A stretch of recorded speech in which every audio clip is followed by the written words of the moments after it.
Hello students, मैं हूं advocate Gyanendra Chaturvedi और मैं आप सब लोगों का जुडिशरी बाय पीडब्ल्यू के यूट्यूब चैनल पर हार्दिक स्वागत करता हूं। स्टूडेंट्स, आज मैं आप सब लोगों के समक्ष भारतीय न्याय संहिता 2023 पर हिंदी माध्यम में पूर्णतया निःशुल्क बैच लेकर फिर से उपस्थित हुआ हूं। ये बैच हिंदी माध्यम के सभी छात्रों की अत्यधिक मांग को ध्यान में रखते हुए शुरू किया गया है। इस बैच में मैं यह सुनिश्चित करूंगा कि भारतीय न्याय संहिता 2023 के सभी महत्वपूर्ण प्रावधानों को सीधी सरल भाषा में आप सब लोगों को समझाया और पढ़ाया जाए और साथ ही साथ जहां आवश्यकता है, जहां ज़रूरत है, वहां विधि शब्दावली का भी उचित प्रयोग किया जाए। ये बैच उन सभी परीक्षार्थियों के लिए बहुत ही उपयोगी साबित होगा जो या तो न्यायिक सेवा परीक्षाओं की तैयारी करते हैं या फिर अभियोजन सेवा परीक्षाओं की तैयारी करते हैं, जिन परीक्षाओं के अंतर्गत एपीओ, एपीपी, एडीपीओ की परीक्षाएं आयोजित की जाती हैं, या फिर ऐसी किसी भी परीक्षा की तैयारी करते हैं जिसमें भारतीय न्याय संहिता से संबंधित प्रश्न पूछे जाते हैं। इस बैच में जैसा मैंने बताया कि ये बैच पूर्णतया निःशुल्क है, तो इस बैच में हम लोगों ने यह सुनिश्चित किया है कि आप सब लोगों को फ्री वीडियो लेक्चर्स तो अवेलेबल हो ही जाएं, उसके साथ ही साथ हमने यह भी सुनिश्चित किया है, इंश्योर किया है कि आप सब लोगों को इस बैच में नोट्स भी बिल्कुल निःशुल्क प्रदान किए जाएं, और जो नोट्स हैं वो पूर्णतः हिंदी माध्यम में हैं।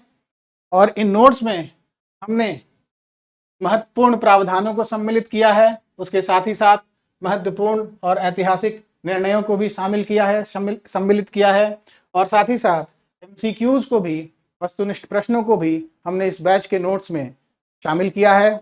इस बैच के नोट्स को आप इस वीडियो के डिस्क्रिप्शन में दिए गए लिंक पर क्लिक करके एक्सेस कर सकते हैं, प्राप्त कर सकते हैं। तो आइए आज की क्लास को हम शुरू करते हैं।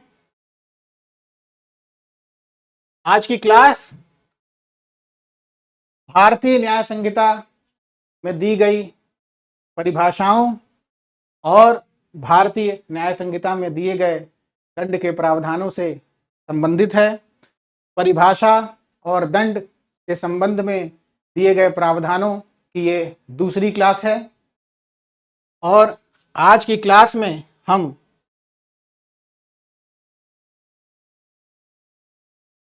भारतीय न्याय संहिता की धारा 3 से लेकर 13 तक के सभी महत्वपूर्ण प्रावधानों को डिस्कस करेंगे। आज के टॉपिक से रिलेटेड जो भी महत्वपूर्ण प्रावधान इन धाराओं के अंतर्गत दिए गए हैं, हम उन प्रावधानों को डिस्कस करेंगे, उन प्रावधानों पर हम चर्चा करेंगे, उन प्रावधानों को पढ़ेंगे और समझेंगे। तो आइए आज की क्लास को हम शुरू करते हैं। तो आज की क्लास को हम धारा 3 से शुरू करेंगे। धारा 3 के आइए महत्वपूर्ण धारा 3 की महत्वपूर्ण उपधाराओं से आज की क्लास को हम शुरू करते हैं। तो धारा 3 संबंधित है साधारण स्पष्टीकरण से। तो आइए इस धारा की महत्वपूर्ण उपधाराओं को हम डिस्कस करते हैं, महत्वपूर्ण प्रावधानों को हम डिस्कस करते हैं। तो जो पहला प्रावधान है वो है धारा 3 उपधारा 1। तो धारा 3 उपधारा 1 यह प्रावधानित करती है कि इस संहिता में सर्वत्र अपराध की प्रत्येक परिभाषा, प्रत्येक दांडिक उपबंध और प्रत्येक ऐसी परिभाषा या दांडिक उपबंध का प्रत्येक दृष्टांत साधारण अपवाद शीर्षक वाले अध्याय में अंतर्विष्ट अपवादों के अध्ययन समझा जाएगा, भले ही उन अपवादों को ऐसी परिभाषा, दांडिक उपबंध या दृष्टांत में दोहराया ना गया हो। तो ये प्रथम दृष्टया प्राइमा फेसी जब हम इस प्रोविजन को पढ़ रहे हैं तो ये बहुत ही कठिन लग रहा होगा, हिंदी बड़ी क्लिष्ट लग रही हो, कठिन समझ में आ रही होगी। तो इसीलिए मैं ये इंश्योर करूंगा कि जो कीवर्ड्स हैं मैं उनका इंग्लिश ट्रांसलेशन भी करता चलूं। तो आइए अब इस प्रोविजन को हम ब्रेक करके पढ़ते हैं, तोड़ तोड़ के पढ़ते हैं। एसेंशियल जो है या फिर जो की एसेंशियल्स हैं उनको हम जो है अलग अलग करके या फिर इंग्लिश के कीवर्ड्स के साथ पढ़ते हुए हम इस प्रावधान को समझते हैं। तो इस संहिता में सर्वत्र, थ्रू आउट दिस संहिता,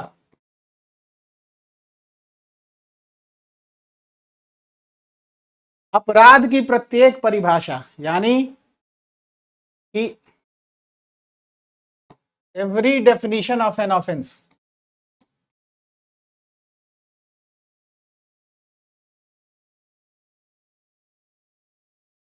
प्रत्येक दांडिक उपबंध, यानी कि एवरी पीनल प्रोविजन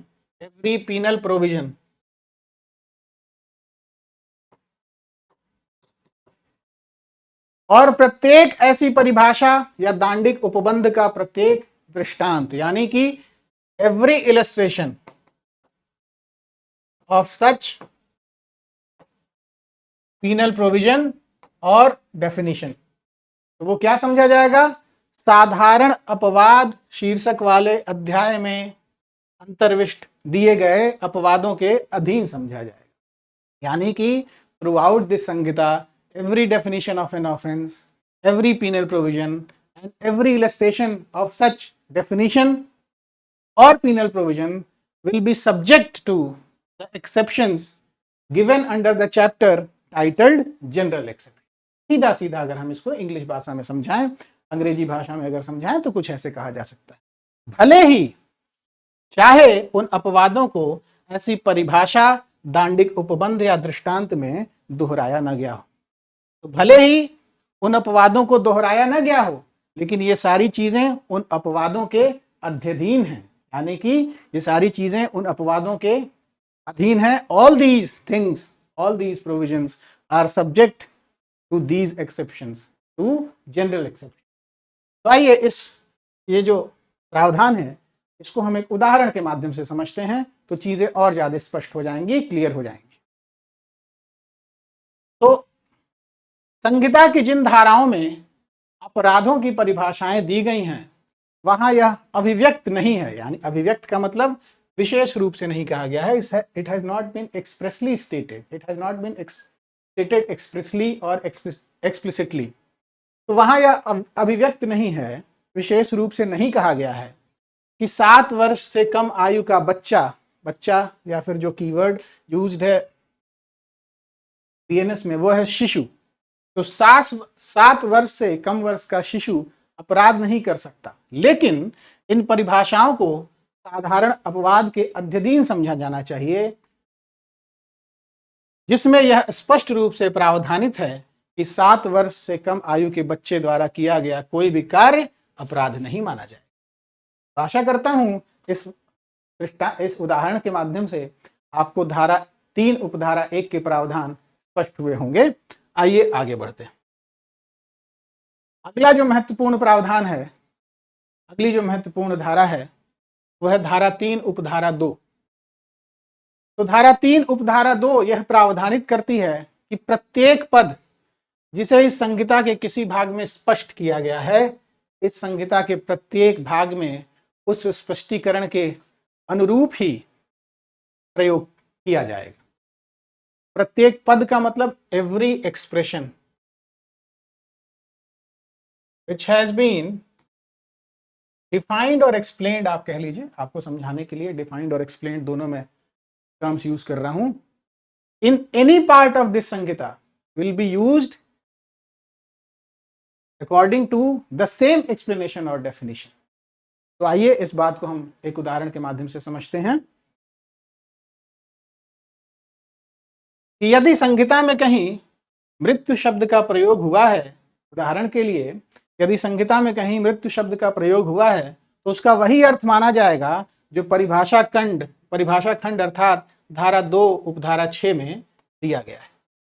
आशा करता हूं इस उदाहरण के माध्यम से धारा 3 उपधारा 2 के प्रावधान भी आप सब लोगों को क्लियर हुए होंगे, स्पष्ट हुए होंगे।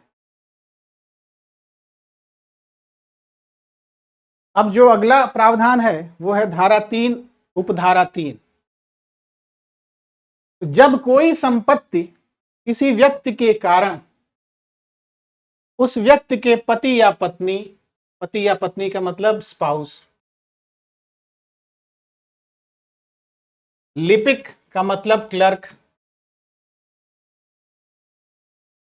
या सेवक यानी सर्वेंट के कब्जे में है, कब्जे मतलब पोजेशन, तब वह इस संहिता के अर्थ के अंतर्गत उस व्यक्ति के कब्जे में है।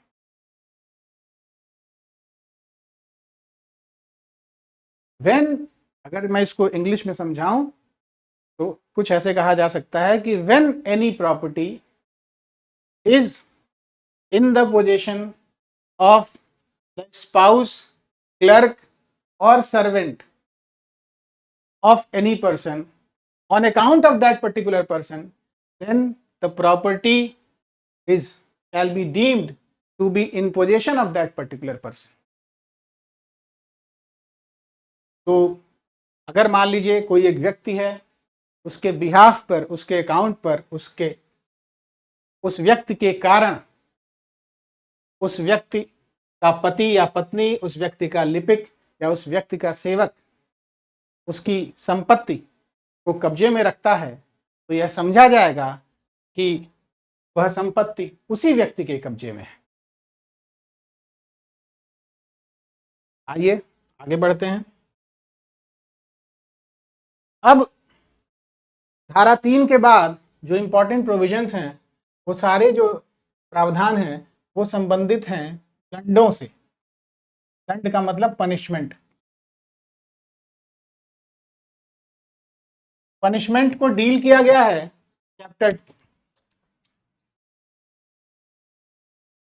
चैप्टर 2 में, जिस चैप्टर के अंतर्गत, जिस अध्याय के अंतर्गत धारा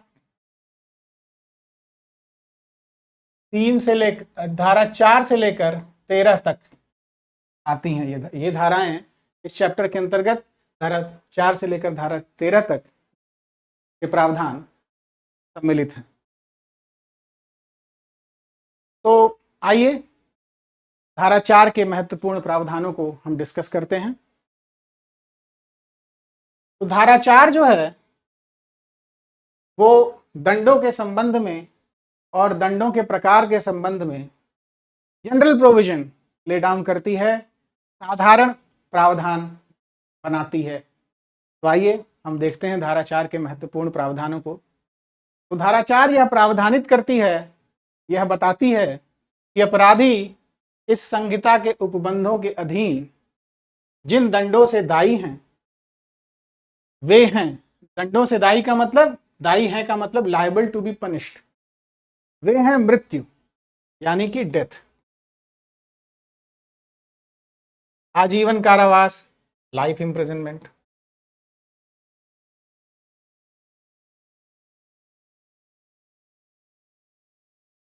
कारावास जो 2 प्रकार का है, अर्थात कठोर श्रम के साथ या फिर सादा। तो कारावास यानी कि इम्प्रिजनमेंट,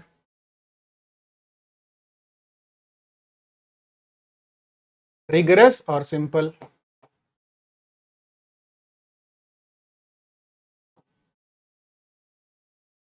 और संपत्ति की जब्ती यानी कि फोरफीचर ऑफ प्रॉपर्टी, जुर्माना, फाइन, सामुदायिक सेवा, कम्युनिटी सर्विस।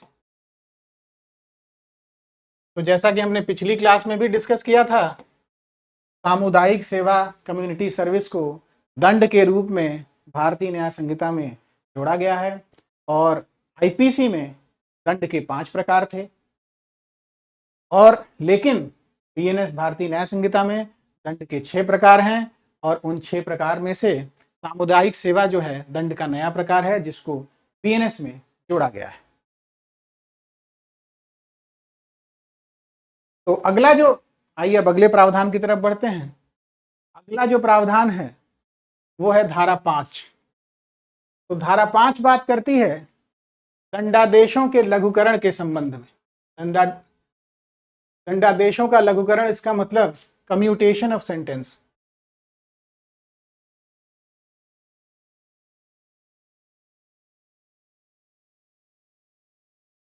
लघुकरण का मतलब कम्यूटेशन। और लघुकृत का मतलब कम्यूट, जैसा अगर इस हिसाब से वाक्य संरचना हो हिंदी भाषा में। तो आइए पहले दंडादेशों के लघुकरण का सामान्य अर्थ जानते हैं। तो दंडादेशों के लघुकरण के संबंध में यह कहा जा सकता है कि दोष सिद्ध के स्वरूप को बदले बिना, यानी कि विदाउट ऑल्टरिंग द फॉर्म और नेचर ऑफ कन्विक्शन, किसी दंड को कम करना या उसे किसी हल्के अथवा भिन्न प्रकार के दंड में परिवर्तित कर देना दंडादेश का लघुकरण कहलाता है। बिल्कुल क्लियर है, बिल्कुल स्पष्ट है। एक सेंटेंस में बहुत ही ब्रीफ तरीके से, बहुत ही क्लियर तरीके से हम लोगों ने दंडादेशों के लघुकरण के कॉन्सेप्ट को समझाने की कोशिश की है। और उसके बाद एक और जो बहुत बहुत महत्वपूर्ण बात है वो ये है कि यह समुचित सरकार द्वारा, यानी कि एप्रोप्रिएट गवर्नमेंट द्वारा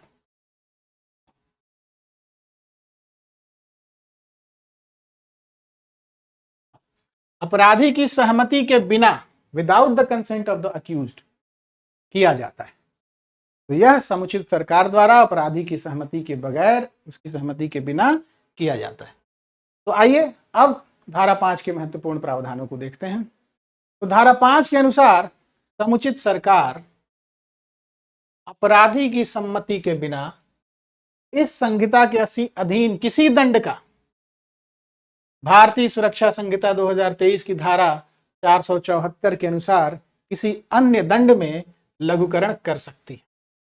तो अगर भारतीय न्याय संहिता में कोई दंड दिया जा सकता है तो समुचित सरकार उस दंड को लघुकृत कर सकती है भारतीय नागरिक सुरक्षा संहिता अर्थात बीएनएसएस के की धारा 474 के प्रावधानों के अनुसार। तो ये बिल्कुल क्लियर है, बिल्कुल स्पष्ट है। आइए अब हम आगे बढ़ते हैं। अब समुचित सरकार का अर्थ क्या है? What is the meaning of the term appropriate government? आइए हम उसको जानते हैं। तो पहली बात यह है कि समुचित सरकार से केंद्रीय सरकार अभिप्रेत है, यानी कि appropriate government means central government. कब? जब कुछ कंडीशंस फुलफिल हो जाएंगी तब। तो आइए वो कंडीशंस देखते हैं, वो शर्तें क्या हैं जिनका पूरा होना जरूरी है केंद्रीय सरकार को समुचित सरकार कहा जाने के लिए। तो जब दंडादेश मृत्यु दंड, यानी कि जब सेंटेंस जो है वो कैपिटल पनिशमेंट, डेथ सेंटेंस, या अपराध ऐसा हो जो संघ की कार्यपालिका शक्ति के अंतर्गत आता है, यानी ऐसे विषय पर जिन पर केंद्र का अधिकार है। तो इस बात को, इस प्रावधान को अगर उदाहरण के माध्यम से समझना हो तो हम कुछ ऐसे समझ सकते हैं कि ए को आतंकवादी कृत्य के लिए, यानी कि टेररिस्ट एक्ट के लिए मृत्यु दंड की सजा सुनाई जाती है। केंद्र सरकार अपनी शक्तियों का प्रयोग करते हुए मृत्यु दंड को आजीवन कारावास में परिवर्तित कर सकती है, as per the provisions of section 5, धारा 5 के प्रावधानों के। आइए अब समुचित सरकार का दूसरा अर्थ क्या है ये भी देखते हैं। तो समुचित सरकार से राज्य सरकार अभिप्रेत है, यानी कि appropriate government means state government if the following conditions are satisfied. अगर निम्नलिखित शर्तें पूरी हो जाती हैं। तो क्या शर्तें हैं? आइए उन शर्तों को जानते हैं। जब अपराधी के विरुद्ध किसी राज्य के भीतर कोई दंडादेश, चाहे वो मृत्यु का हो या फिर नहीं, पारित हुआ हो और अपराध ऐसा हो जो राज्य की कार्यपालिका शक्ति के अंतर्गत आता है, यानी ऐसे विषय जिन पर राज्य का अधिकार। तो आइए इस प्रावधान को भी हम एक उदाहरण के माध्यम से समझते हैं। उदाहरण स्वरूप बी को राज्य आबकारी कानून के अंतर्गत, राज्य आबकारी कानून के अंतर्गत का मतलब स्टेट एक्साइज लॉ,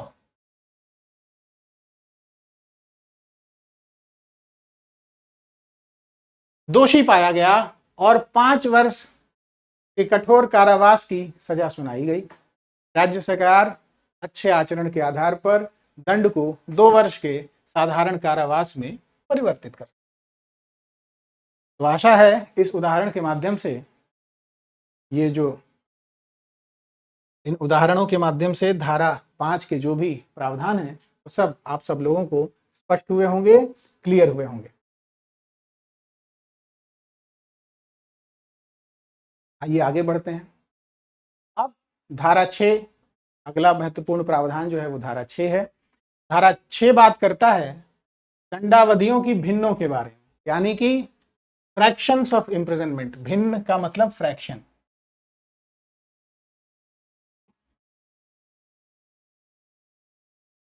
दंडावधियों की भिन्नों की गणना करने में, to calculate the fractions of imprisonment, अन्यथा उपबंधित के अलावा, अनलेस अदरवाइज एक्सप्रेस्ड और अनलेस अदरवाइज प्रोवाइडेड, ज्यादा एक्यूरेट टर्म होगा अनलेस अदरवाइज प्रोवाइडेड, आजीवन कारावास को 20 वर्ष के कारावास के समतुल्य गिना जाए।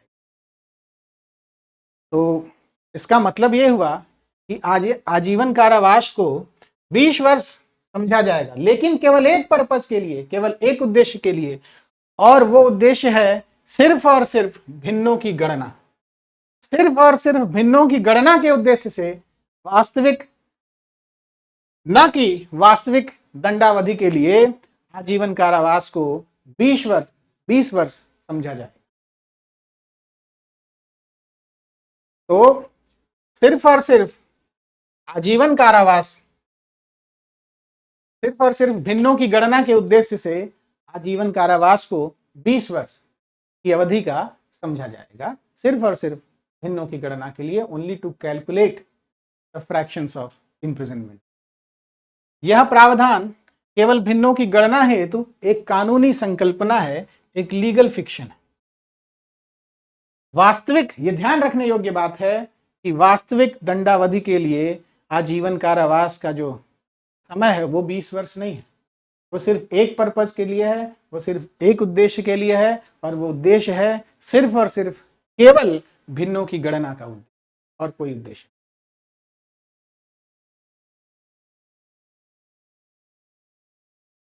आइए आगे बढ़ते हैं। अगला जो प्रावधान है वो है धारा 7। धारा 7 ये बताती है कि दंडादेश संपूर्ण कारावास या उसका कोई भाग कठिन या सादा हो सके, यानी कि सेंटेंसेस में भी होली और पार्टली, सेंटेंसेस में भी होली और पार्टली रिगरस और सिंपल। अगर इसको मुझे सीधी सरल भाषा में, सीधे सरल शब्दों में इंग्लिश भाषा में समझाना हो तो कुछ ऐसा कहा जा सकता है। तो आइए धारा 7 के जो महत्वपूर्ण प्रावधान हैं उनको हम देखते हैं। किसी भी ऐसे मामले में जिसमें कोई अपराधी दोनों में से किसी भांति के अपराध से दंडनीय है, दोनों में से किसी भांति के कारावास से दंडनीय है, यानी कि रिगरस इम्प्रिजनमेंट भी दिया जा सकता है और सिंपल इम्प्रिजनमेंट भी दिया जा सकता है, यानी कि कठिन कारावास भी दिया जा सकता है, कोर्ट द्वारा पारित किया जा सकता है, और सादा कारावास भी पारित किया जा सकता है उस अपराधी के विरुद्ध। तो किसी भी ऐसे मामले में जिसमें कोई अपराधी दोनों में से किसी भांति के कारावास से दंडनीय है, वह न्यायालय जो ऐसे अपराधी को दंडादेश देगा सक्षम होगा कि दंडादेश में यह निर्दिष्ट करे, स्पेसिफाई करे। क्या स्पेसिफाई करे? कि ऐसा संपूर्ण कारावास कठिन होगा, या ऐसा संपूर्ण कारावास सादा होगा। संपूर्ण कारावास कठिन हो सकता है, संपूर्ण कारावास सादा हो सकता है, या ऐसे कारावास का कुछ भाग कठिन और शेष भाग सादा होगा। तो आइए इन्हीं सारी बातों को, इन्हीं सारे प्रावधानों को हम कुछ उदाहरणों के माध्यम से समझते हैं। तो उदाहरण स्वरूप, ए को लूट का दोषी पाया गया है। A has been found guilty for the offence of robbery, जो किसी भी प्रकार के कारावास से दंडनीय है। न्यायालय मामले की गंभीरता को देखते हुए, मामले की गंभीरता को दृष्टिगत रखते हुए 5 वर्ष के कठिन कारावास का दंडादेश पारित कर सकती है ए के विरुद्ध। अगला अगर उदाहरण देखें तो ये प्रावधान और भी स्पष्ट हो जाएंगे। बी को आपराधिक अभित्रास का दोषी पाया गया है। आपराधिक अभित्रास का मतलब क्रिमिनल इंटिमिडेशन।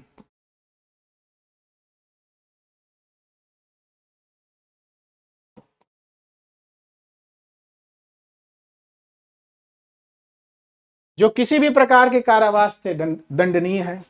यह देखते हुए कि बी का यह पहला अपराध है, न्यायालय 3 महीने के सादा कारावास का दंडादेश पारित कर सकती है। ठीक है, आइए एक और उदाहरण के माध्यम से हम इन प्रावधानों को समझें। उदाहरण कुछ ऐसा है कि सी को छल का दोषी पाया गया है। छल मतलब चीटिंग। छल का अर्थ, छल को हम इंग्लिश में कहते हैं चीटिंग। तो सी को छल का दोषी पाया गया है, जो किसी भी प्रकार के कारावास से दंडनीय है। न्यायालय इस प्रकार भी दंडादेश पारित कर सकती है। किस प्रकार कि 1 वर्ष का कठिन कारावास और 1 वर्ष का सादा कारावास, जो मुख्य रूप से दंड और सुधार दोनों पर आधारित हो, दोनों पर केंद्रित हो। तो आशा है इन तीनों उदाहरणों के माध्यम से धारा 7 के सभी महत्वपूर्ण प्रावधान आप सब लोगों को स्पष्ट हुए होंगे, क्लियर हुए होंगे। आइए अब आगे बढ़ते हैं। तो अगला जो प्रावधान है वो है धारा 8। धारा 8 बात करता है, धारा 8 संबंधित है जुर्माने की रकम से, यानी कि अमाउंट ऑफ फाइन।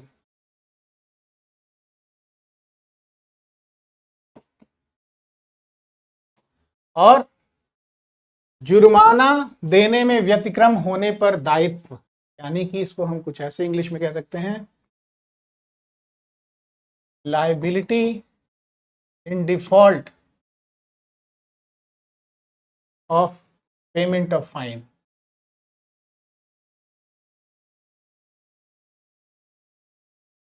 तो व्यतिक्रम का मतलब होता है, व्यतिक्रम डिफॉल्ट को कहा जाता है। तो आइए जुर्माने की राशि से संबंधित सामान्य नियम क्या है, इस धारा के अंतर्गत हम देखते हैं। तो जब किसी प्रावधान के अंतर्गत जुर्माने की अधिकतम राशि निर्दिष्ट नहीं की गई है, यानी स्पेसिफाई नहीं की गई है, तो जुर्माना असीमित हो सकता है, यानी कि फाइन कैन बी अनलिमिटेड।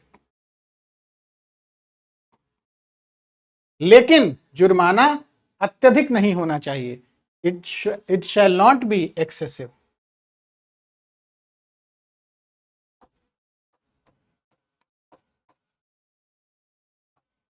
यानी कि फाइन में भी unlimited, but it shall not be excessive. इसका अर्थ क्या हुआ? इसका अर्थ यह हुआ कि अपराध की प्रकृति तथा अपराधी की क्षमता के अनुसार जो जुर्माना है वो आनुपातिक होना चाहिए, प्रपोर्शनेट होना चाहिए।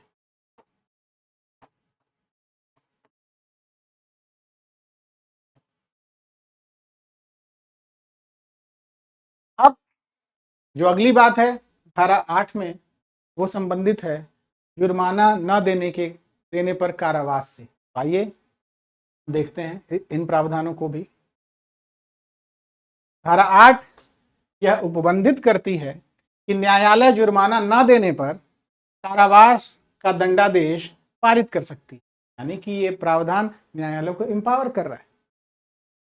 यदि अपराध कारावास प्लस जुर्माना दोनों से दंडनीय है, या फिर यदि अपराध कारावास प्लस जुर्माना दोनों में से वैकल्पिक रूप से किसी एक से दंडनीय है, या फिर यदि अपराध कारावास या जुर्माना में से केवल जुर्माने से दंडनीय है।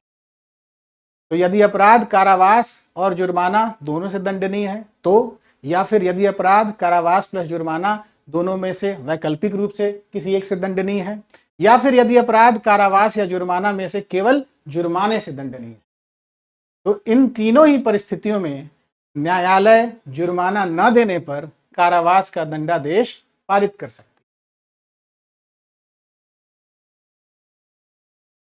है। अब ये जो व्यतिक्रम कारावास है उसकी सीमा क्या होगी, आइए हम उस पे देखते हैं, इस बात को देखते हैं।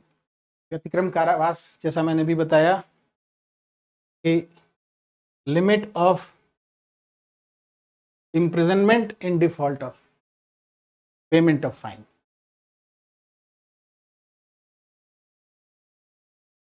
तो कारावास और जुर्माने दोनों से दंडनीय अपराधों के लिए अधिकतम व्यतिक्रम कारावास उस अपराध के लिए निर्धारित अधिकतम कारावास के 1/4 से अधिक नहीं होगा,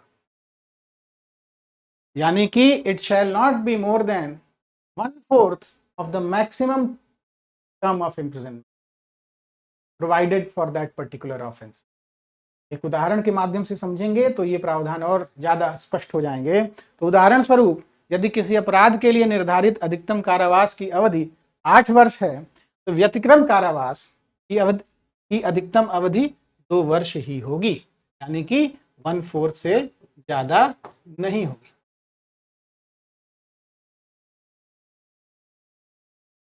वन फोर्थ से ज्यादा व्यतिक्रम कारावास की अवधि नहीं होगी।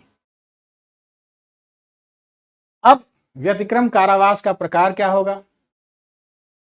तो इस संबंध में धारा 8 यह प्रावधानित करती है कि न्यायालय व्यतिक्रम कारावास के प्रकार का चयन कर सकती है जो इस बात पर निर्भर करता है कि व्यक्ति को मूल दंड के अंतर्गत क्या सजा मिल सकती थी। तो इस प्रकार जो है व्यतिक्रम कारावास के संबंध में जो प्रावधान है धारा 8 के अंतर्गत, वो आप सब लोगों को मैंने समझाने और बताने की कोशिश की। आशा है यहाँ तक आप सब लोगों को बिल्कुल क्लियर हुआ होगा, सारी चीजें स्पष्ट हुई होंगी। आइए आगे बढ़ते हैं। अब धारा 8 जो है वह यह भी प्रावधानित करती है कि यदि अपराध केवल जुर्माने से या फिर केवल सामुदायिक सेवा से दंडनीय है तो व्यतिक्रम कारावास क्या होगा। तो इन परिस्थितियों में व्यतिक्रम कारावास केवल सादा कारावास होगा, ओनली सिंपल इम्प्रिजनमेंट।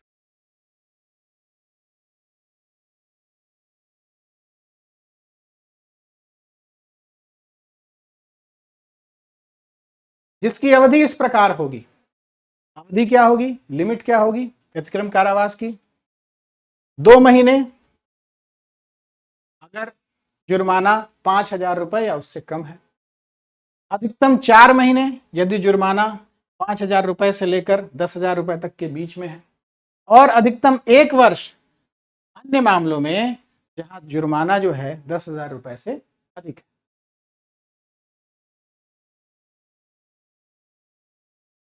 अब धारा 8 जो है अदा न किए गए जुर्माने की वसूली की अवधि के बारे में भी प्रावधान करती है। तो आइए हम उन प्रावधानों को भी समझ लेते हैं। तो जुर्माना जो है सजा की तारीख से 6 साल के भीतर वसूला जा सकता है, can be levied within 6 years from the date of imprisonment।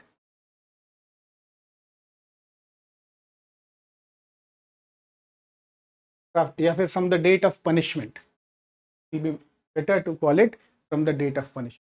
तो जुर्माना सजा की तारीख से 6 साल के भीतर वसूला जा सकता है। यदि सजा में 6 साल से ज्यादा की कैद शामिल है तो जुर्माना कारावास की अवधि समाप्त होने से पहले कभी भी वसूला जा सकता है। क्लियर है बिल्कुल? और यदि अपराध की मृत्यु हो जाती है तो जुर्माना स्वतः रद्द नहीं होता, ऑटोमेटिकली जो है ये एक्सटिंग्विश नहीं होता है, अपने आप खत्म नहीं होता है, सिर्फ और सिर्फ अपराधी की मृत्यु। तो ये सारे महत्वपूर्ण प्रावधान हैं अदा न किए गए जुर्माने की वसूली के संबंध में। तो आइए आगे बढ़ते हैं। जो अगला महत्वपूर्ण प्रावधान है वो है धारा 9। धारा 9 संबंधित है कई अपराधों से मिलकर बने अपराध के लिए दंड की अवधि से। तो थोड़ा सा कठिन लग रहा होगा, तो अगर इसको मैं इंग्लिश में समझा दूं, इंग्लिश में जो मार्जिनल नोट है उस सेक्शन का जो टाइटल है, it will be more clear to all of you. तो इसको कुछ ऐसे भी कहा जा सकता है कि section 9 is related to limit of punishment of offence made up of several offence. तो आइए धारा 9 को देखते हैं जो संबद्ध है कई अपराधों से मिलकर बने अपराध के लिए दंड की अवधि से। तो धारा 9 यह उपबंधित करती है, यह प्रावधानित करती है कि जब कोई कृत्य छोटे छोटे कृत्यों का संयोजन हो और प्रत्येक छोटा कृत्य भी एक अपराध हो, When an offense is made up of several smaller offenses, फिर several smaller acts. When an act consists of several smaller acts, और प्रत्येक छोटा कृत्य भी एक अपराध हो, and when every smaller act is also an offense, तो क्या होगा? तो अपराधी को उनमें से प्रत्येक के लिए अलग अलग दंडित नहीं किया जाएगा जब तक कि विधि में ऐसा स्पष्ट रूप से कहा न गया। तो ये जो प्रावधान है इसको हम एक उदाहरण के माध्यम से जब समझेंगे तो बिल्कुल स्पष्ट हो जाएगा। तो आइए हम एक उदाहरण के माध्यम से इस प्रावधान को समझते हैं। उदाहरण स्वरूप ए जेड को डंडे से 50 बार मारता है। तो यहां यह हो सकता है कि ए ने संपूर्ण मारपीट द्वारा और उन प्रहारों में से प्रत्येक प्रहार द्वारा भी, यानी कि जितने बार उसने डंडे से मारा हर बार और पूरी मारपीट में संपूर्ण मारपीट द्वारा दोनों ही माध्यमों से उसने जेड की जो है स्वेच्छया उपहति कारित की है, यानी कि he has caused voluntary hurt to Z। तो इस परिस्थिति में क्या होगा, आइए हम देखते हैं। तो यहां यह हो सकता है कि ए ने संपूर्ण मारपीट द्वारा और उन प्रहारों में से प्रत्येक प्रहार द्वारा भी जिनसे वह संपूर्ण मारपीट गठित होता है जेड की स्वेच्छया उपहति कारित करने का अपराध किया है। स्वेच्छया उपहति कारित करना का मतलब, स्वेच्छया उपहति कारित करने का मतलब caused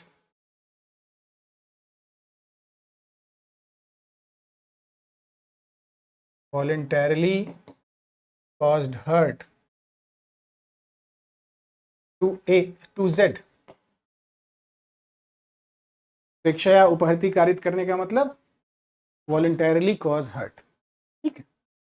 तो यदि प्रत्येक प्रहार के लिए ए दंडनीय होता तो प्रत्येक प्रहार के लिए 1 वर्ष के हिसाब से 50 वर्ष के लिए उसे कारावासित किया जाता, उसे दंडित किया जाता। लेकिन वह इस प्रावधान को दृष्टिगत रखते हुए, इस प्रावधान के अनुसार वह संपूर्ण मारपीट के लिए केवल एक ही दंड से दंडनीय है, कई दंडों से नहीं। ऐसा नहीं है कि उसको जो है उसने 50 डंडा ए ने जेड को मारा तो उसको 50 साल के लिए पनिश किया जाएगा, he is liable to be punished for a period of 50 years. ऐसी बात नहीं। वो जो एक संपूर्ण कृत्य है उसके लिए उसको पनिश किया।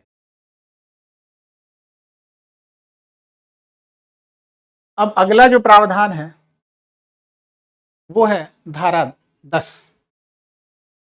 तो धारा 10 क्या कहती है, आइए देखते हैं।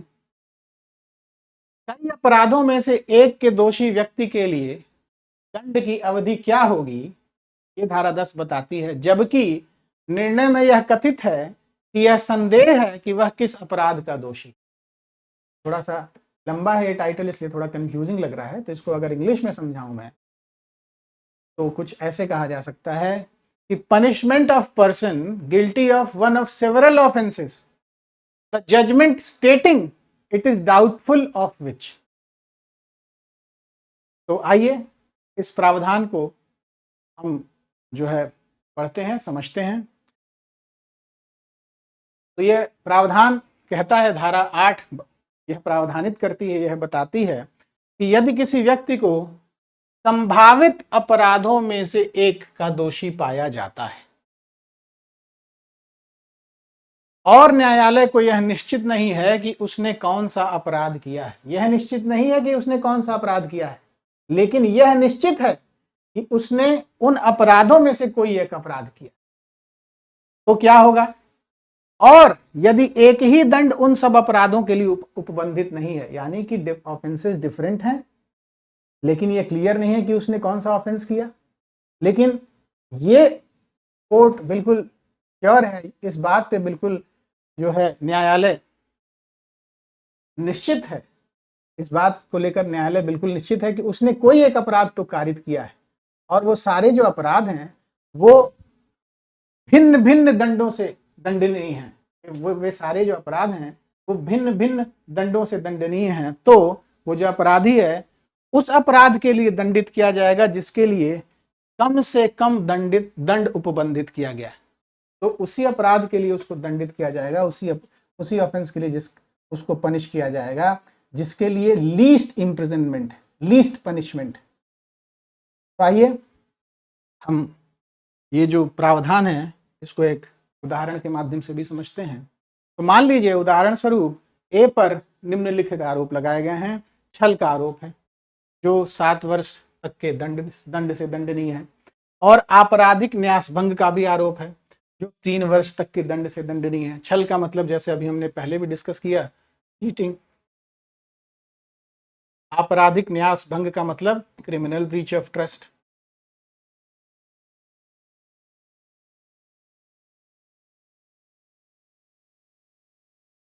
तो और न्यायालय इस निष्कर्ष पर पहुंचती है कि ए या तो छल का दोषी है या फिर आपराधिक न्यास भंग का दोषी है, लेकिन यह संदेहास्पद है कि वह इन दोनों में से किस अपराध का दोषी। तो ए को केवल आपराधिक न्यास भंग के लिए दंडित किया जाएगा क्योंकि इसमें कम सजा का प्रावधान है जो अधिकतम 3 साल की अवधि के लिए हो सकता है।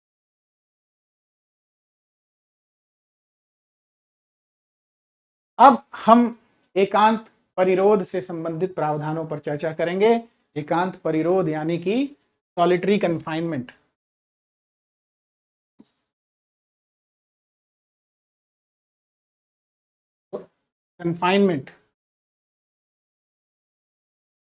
सॉलिटरी कन्फाइनमेंट से रिलेटेड जो प्रोविजंस हैं, एकांत परिरोध से संबंधित जो प्रावधान है वो धारा 11 और धारा 12 में दिए गए हैं। तो आइए पहले जानते हैं कि एकांत परिरोध या फिर सॉलिटरी कन्फाइनमेंट का सामान्य अर्थ क्या है, इसका उद्देश्य क्या है। तो इसका अर्थ है अपराधी को एक अलग स्थान में रखना, किसी एक अलग कोठरी में रखना जहां उसका अन्य कैदियों से कोई संपर्क न हो, और यह एक अनुशासनात्मक या दंडात्मक उद्देश्य से दिया जाता है। It is a severe form of punishment. यह एक कठोर प्रकृति का पनिशमेंट है, दंड है। असाधारण प्रकृति का पनिशमेंट है। तो ये जो है कठोर और असाधारण प्रकार का दंड इसे माना गया है एकांत परिरोध को। तो आइए अब धारा 11 में एकांत परिरोध से संबंधित क्या प्रावधान है, आइए हम उन प्रावधानों को डिस्कस करते हैं। तो धारा 11 यह प्रावधानित करती है कि यदि किसी व्यक्ति को ऐसे अपराध के लिए दोषी ठहराया जाता है जिसके लिए न्यायालय को उसे कठोर कारावास देने का अधिकार है। न्यायालय के पास यह अधिकार है कि उस अपराध के लिए उस व्यक्ति को वो कठोर कारावास दे सके। तो क्या होगा? तो न्यायालय अपने दंडादेश में यह निर्देश दे सकता है कि अपराधी को उसकी कारावास की अवधि के किसी भाग या भागों के लिए एकांत परिरोध में रखा जाए, और पर्टिकुलर पोर्शंस ही, मतलब ये द कोर्ट में direct that the accused may be kept in solitary confinement for particular portion और portions of imprisonment, of the period of imprisonment. तो आइए आगे हम इसी संबंध में जो आगे के प्रावधान हैं उनको डिस्कस करते हैं। तो जो एकांत परिरोध की कुल अवधि होगी वो अधिकतम 3 माह होगी, और यह अवधि जो है कारावास की कुल अवधि के अनुसार तय होगी। तो कारावास की कुल अवधि के अनुसार एकांत परिरोध की कुल अवधि भी तय होगी। और यदि कारावास अधिकतम 6 माह का है तो अधिकतम 1 माह का एकांत परिरोध पारित किया जा सकता है, दिया जा सकता है। इसी प्रकार यदि कारावास 6 माह से 1 वर्ष के बीच में है तो अधिकतम 2 माह का एकांत परिरोध होगा। और इसी प्रकार यदि कारावास 1 वर्ष से अधिक का है तो अधिकतम 3 माह का एकांत परिरोध होगा। उदाहरण के लिए अब आइए इन्हीं सारे प्रोविजंस को हम उदाहरण के माध्यम से समझें। तो उदाहरण के लिए ए को 5 महीने के कठिन कारावास की सजा सुनाई गई। अवधि के दौरान न्यायालय 1 महीने के एकांत परिरोध का दंडादेश पारित कर सकती है, अधिकतम 1 महीने, क्योंकि ये जो सजा है 5 महीने, 6 महीने से कम है, जाहिर सी बात है। तो ये जो स्केल है, ये जो प्रोविजन है, ये जो प्रावधान है धारा 11 के अंतर्गत, उसके अनुसार अधिकतम उस व्यक्ति को अधिकतम 1 महीने के एकांत परिरोध का दंडादेश ए के विरुद्ध पारित किया जा सकता है। आगे एक और उदाहरण के माध्यम से अगर समझें तो बी को 8 महीने के कठिन कारावास की सजा सुनाई गई। इस अवधि के दौरान न्यायालय अधिकतम 2 महीने के एकांत परिरोध का दंडादेश पारित कर सकता है। इसी प्रकार अगर सी को 2 वर्ष के कठिन कारावास की सजा सुनाई गई है तो इस अवधि के दौरान न्यायालय अधिकतम 3 महीने के एकांत परिरोध का दंडादेश पारित कर सकता है। तो मैं आशा करता हूं कि इन सारे उदाहरणों के माध्यम से धारा 1 के जो महत्वपूर्ण प्रावधान हैं सब आप सब लोगों को स्पष्ट हुए होंगे। अब एकांत परिरोध की अवधि क्या होगी? What shall be the limit of solitary confinement? तो अधिकतम ये सीमा क्या होगी, एकांत परिरोध की अवधि क्या होगी, सॉलिटरी कन्फाइनमेंट की लिमिट क्या होगी, इस संबंध में जो प्रावधान है वो धारा 12 में दिए गए हैं। तो एकांत परिरोध की कोई भी अवधि एक बार में 14 दिनों से अधिक नहीं होगी और एकांत परिरोध की कालावधियों के बीच अनिवार्य अंतराल के संबंध में भी धारा 12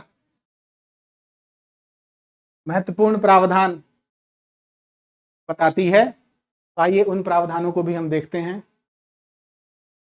तो एकांत परिरोध की कालावधियों के बीच में उतना ही या फिर उससे अधिक अंतराल होना आवश्यक है। उदाहरण स्वरूप यदि अपराधी को 7 दिनों के लिए एकांत परिरोध में रखा जाता है तो अगला एकांत परिरोध जो है सॉलिटरी कन्फाइनमेंट न्यूनतम 7 दिनों के अंतराल के बाद ही हो सकता है। ये बहुत इंपॉर्टेंट प्रोविजन।